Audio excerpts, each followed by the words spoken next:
Part 12 की शुरुआत में हम देखते हैं लियांगशिया, शाओनिंग और मेली बहुत उदास होकर वापस जा रहे होते हैं। वो लोग कंफ्यूज थे कि शाओनिंग की मॉम उसे इस स्कूल में रहने देंगी या नहीं। तभी शाओनिंग की मॉम उसे मैसेज करती हैं और कहती हैं कि तुम्हारी लाइफ है, तुम्हें जो करना है वो करो। ये देखकर वो लोग बहुत खुश होते हैं और एक दूसरे को गले लगा लेते हैं कि अब शाओनिंग को उनसे दूर नहीं जाना होगा। तभी लियांगशिया को माँ का कॉल आता है। लियांगशिया उसे भी सब बता देती है। माओ लियांगशिया को मिलने बुलाता है और कहता है आज तुम्हारे लिए एक सरप्राइज है। लियांगशिया जब रात में माओ से मिलने जाती है तो माओ उसे एक बहुत अच्छा सरप्राइज देता है। लियांगशिया ये देखकर बहुत खुश हो जाती है। वो जाकर उसके बाजू बैठती है और कहती है आज मेरा बर्थडे नहीं है, कहीं तुम कंफ्यूज तो नहीं हो गए। माओ कहता है जरूरी थोड़ी ना है सिर्फ तुम्हारे बर्थडे पर ही तुम्हें सरप्राइज मिले। तुम शाओनिंग के साथ इतनी बिजी थी, हम मिल ही नहीं पा रहे थे। अब वो दोनों आपस में बहुत बातें करते हैं और खुश भी होते हैं। माओ कहता है मैंने सोच लिया है, जब हम वापस अपने टाइम में जाएंगे तो मैं हमेशा काम में बिजी नहीं रहूंगा। मैं घर के कामों में तुम्हारी मदद करूंगा और ज्यादा वक्त तुम्हारे साथ बिताऊंगा। ये सब सुनकर लियांगशिया बहुत खुश होती है। माओ उससे कहता है लियांगशिया, मुझे तुम्हारे साथ सब वापस शुरू करना है। लियांगशिया भी उससे हाँ कह देती है। माओ बहुत खुश होता है। फिर वो लियांगशिया को वो वाइन दिखाता है जिसे पीकर वो दोनों अपने टाइम में वापस जा सकते थे।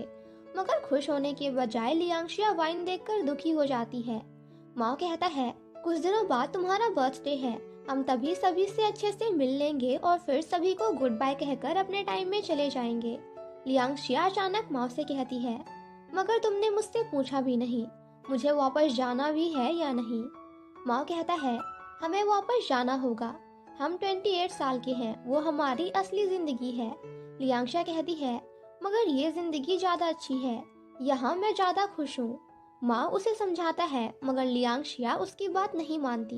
वो कहती है फ्यूचर में मेरी जिंदगी सही नहीं है, वहाँ बहुत प्रॉब्लम्स हैं। माँ उसे समझाता है कि हम सब साथ में ठीक कर लेंगे और मुझे वापस जाना है। लियांगशिया कहती है अब तुमने सोच ही लिया है तो तुम अकेले जाओ। वो उसे बाय कहकर वहाँ से चली जाती है। रूम में आने के बाद उसकी फ्रेंड्स पूछती हैं क्या हुआ, मगर लियांगशिया उनसे झूठ कहती है कि उसने मुझे प्रपोज नहीं किया और हमारा झगड़ा हो गया। अब अगली सुबह लियांगशिया नदी किनारे जाकर बैठ जाती है। वो बहुत उदास थी। तभी यान वहाँ आता है और उससे कहता है आज तुम्हारा बर्थडे है और तुम उदास हो। लियांगशिया उससे कहती है तुमने जो फ्यूचर में लिखने के लिए लेटर दिया था मैं उसे नहीं लिख पाई, एक काम करो तुम मुझे अपना एड्रेस दो। यान कहता है तुम वो लेटर मत लिखो क्योंकि मुझे खुद भी नहीं पता मेरा एड्रेस कहाँ होगा, मैं अमेरिका वापस जा रहा हूँ। ये सुनकर लियांगशिया को अच्छा नहीं लगता। यान उससे पूछता है क्या तुम चाहती हो मैं तुम्हारे लिए यहीं रुक जाऊँ। लियांगशिया कुछ नहीं कहती तो यान कहता है मैं तो बस मजाक कर रहा था। फिर यान लियांगशिया से कहता है वहाँ पर एक जगह है जहाँ बहुत खूबसूरत सनसेट होता है, अगर चांस मिलता तो मैं जरूर तुम्हें वो जगह दिखाता। लियांगशिया कहती है तुम वहाँ की बहुत सारी फोटो खींचकर मुझे भेज देना, अगर मुझे चांस मिला तो मैं तुमसे मिलने जरूर आऊंगी। यान कहता है हम कितना भी दूर क्यों ना रहें, कभी एक दूसरे से अलग नहीं होंगे।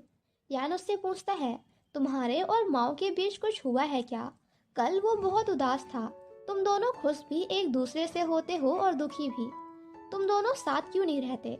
लियांगशिया कहती है माओ और मेरे बीच बहुत प्रॉब्लम्स हैं। यान कहता है तो उस प्रॉब्लम को सॉल्व करो, तुम दोनों साथ खुश रहोगे। लियांगशिया कहती है मैं चाहती हूँ हम सब फ्यूचर में एक बेटर इंसान बने। यान कहता है हाँ। अब बहुत देर तक दोनों साथ में बैठकर बातें करते हैं। जब लियांगशिया वापस आती है तो देखती है माओ केक और वाइन लेकर उसका इंतजार कर रहा है। माओ कहता है मैंने सोचा नहीं था तुमसे वापस अलग होना होगा। लियांगशिया कहती है तो तुम जा रहे हो। माओ कहता है हाँ, मैंने सभी के लिए गुड बाय लेटर छोड़ दिया है। लियांगशिया उसे सारी चीजों के लिए शुक्रिया कहती है और कहती है सब ठीक होगा। अब लियांगशिया रो रही होती है। वो अपने बर्थडे की विश मांगती है। उसे बस माओ और उसकी चीजें याद आ रही थी। वो समझ जाती है वो माओ के बिना नहीं रह सकती और उससे कहती है मैं भी तुम्हारे साथ वापस आ रही हूँ। माओ बहुत खुश होता है और कहता है जब तुम्हें जाना हो हम तब चलेंगे। वो दोनों बहुत खुश होते हैं। अब रात में वो अपने दोस्तों को सब कुछ सच सच बता देते हैं। उनके दोस्तों को उन पर भरोसा नहीं होता, मगर वो दोनों बहुत सीरियसली ये बात बताते हैं। लियांगशिया सब बताती है कि फ्यूचर में कौन कहाँ है और क्या कर रहा है। वो सभी को उनकी बातों पर भरोसा आ जाता है। लियांगशिया कहती है, शायद हम दोनों के वापस अपने टाइम में जाने के बाद 17 ईयर वाले माओ और लियांगशिया भी यहाँ वापस आ जाएं। उन लोगों को समझ नहीं आता वो सभी इनसे क्या कहें, मगर वो सभी बहुत दुखी हो जाते हैं और रोने लगते हैं। माँ उनसे कहता है, दुखी मत हो, हम वापस मिलेंगे, हम सब फ्यूचर में भी बेस्ट फ्रेंड्स हैं। अब लियांगशिया और माओ जाने लगते हैं। वो लोग ग्लास में चॉकलेट्स और वाइन डालते हैं और सभी से गुड बाय कहकर वो वाइन पी लेते हैं। मगर ऐसा करने के बाद भी कुछ नहीं होता और लियांगशिया माओ फ्यूचर में नहीं जा पाते। माओ और लियांगशिया बहुत कंफ्यूज हो जाते हैं कि ये काम क्यों नहीं कर रहा है। लियांगशिया कहती है, मतलब हम इस वाइन की वजह से पास्ट में नहीं आए थे। मार्टिन कहता है, मतलब ये सब बस एक मजाक था। शाओनिंग और मेली भी उन पर चिल्लाने लगती हैं कि हम कितना डर गए थे।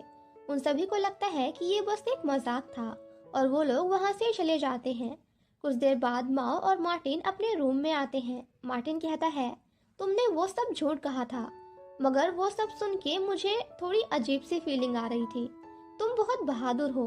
तुमने कहा तुम जा रहे हो और अपना सारा पैसा मुझे दे दिया, और तुम वहाँ कितने अच्छे से इमोशनल हो रहे थे। तुमने तो मुझे भी कर दिया था और मेरे लिए एक लेटर लिखा था। तुमने कहा कि मैं फ्यूचर में तुम्हारा ड्राइवर हूँ, मगर मेरी पर्सनैलिटी के हिसाब से ड्राइवर की जॉब मुझे सूट नहीं करेगी। क्या तुम मुझे फाइनेंस के बारे में कुछ बताओगे? माओ कहता है, क्या तुम इसमें इंटरेस्टेड हो? मार्टिन कहता है, ऑफ कोर्स, मैं तुमसे ये सीखूंगा, मुझे भी अपना फ्यूचर अच्छा बनाना होगा। माओ मुस्कुराता है और कहता है, ठीक है। वहीं रूम में लियांगशिया कहती है, चॉकलेट और वाइन यही दो तो थे, फिर ये काम क्यों नहीं किया? शाओनिंग कहती है, मुझे सच में लगा था तुम जा रही हो, मैंने फालतू में ही अपने आंसू वेस्ट कर दिए। मेली वो सारी बातें अपनी डायरी में लिख लेती है जो लियांगशिया ने कहा था, क्योंकि उसे ये एक बहुत इंटरेस्टिंग स्टोरी लगती है। लियांगशिया कहती है, मगर ये सच है। अब अगले दिन सभी यान के साथ फोटोज लेते हैं क्योंकि यान अब जा रहा था। वो सभी उसे खुशी खुशी विदा करने का सोचते हैं। यान सभी को गले लगाता है और फिर बाय कहकर वहाँ से चला जाता है। वो बहुत दुखी था, मगर सभी के सामने मुस्कुराते हुए वहाँ से हमेशा के लिए चला जाता है। अब सभी क्लास में चले जाते हैं। लियांगशिया माँ वही बात करने लगते हैं। लियांगशिया बहुत दुखी हो जाती है। रात में सभी क्लास खत्म होने के बाद बाहर आते हैं। लियांगशिया, माओ और शाओनिंग चले जाते हैं, मगर मेली एंड मार्टिन कुछ टाइम साथ में स्पेंड करने के लिए वहीं रुक जाते हैं। वो दोनों बातें करते हुए जा रहे होते हैं। मार्टिन मेली का हाथ पकड़ने की कोशिश करता है, मगर मेली दूर चली जाती है। मार्टिन उसके पास जाकर पूछता है, क्या तुम मुझे पसंद करती हो?